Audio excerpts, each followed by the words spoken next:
Could you talk to me a bit about Konrad Group and what you do? Sure. So we're a digital agency and technology consulting business that builds websites and mobile applications for our customers. I guess our primary purpose is to go out there and help customers answer the question of what do we do about all of the new web and mobile technologies? And we'll step in and help them all the way from kind of the idea stage with strategy and consulting through designing things, to then actually going out and building the applications with them. So you started this with your brother and a friend out in university or in school.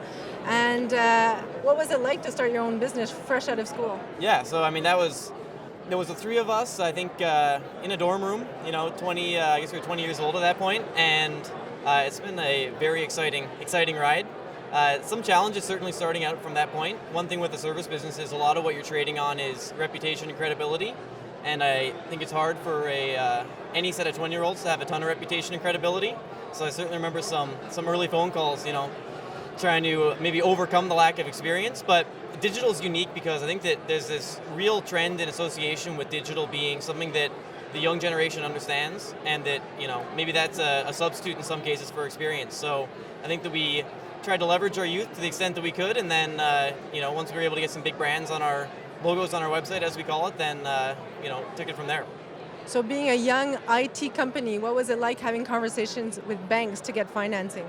Yeah, so there's no question that IT companies and service companies have a distinct challenge around getting any kind of bank financing. We don't have traditional assets to lend against, and we also don't have, I guess by definition being a young company, a lot of track record.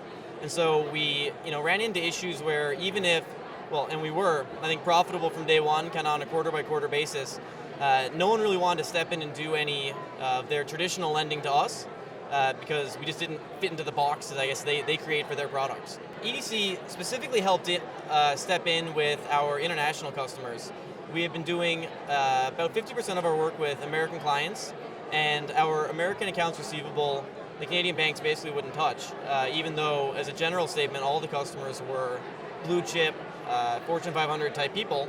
And EDC came in and provided us with AR insurance.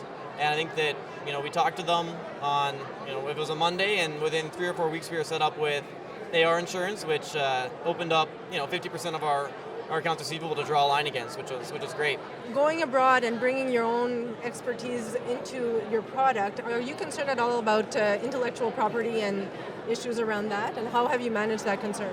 Sure. So intellectual property is certainly a consideration. I mean, one of the things about our product is that our product is it's entirely digital. It's it lives in lines of code and pixels on a design file, and so protecting your assets is not about the traditional security guards standing at doors.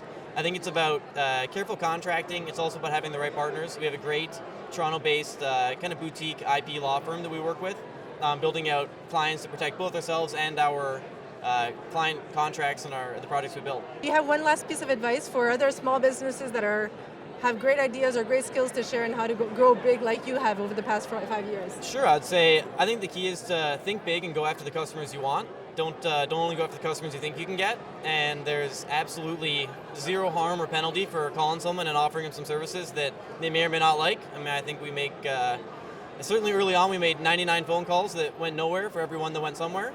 And I think that until you call the people, you're not going to find out who you can work with until you get on the phone and try.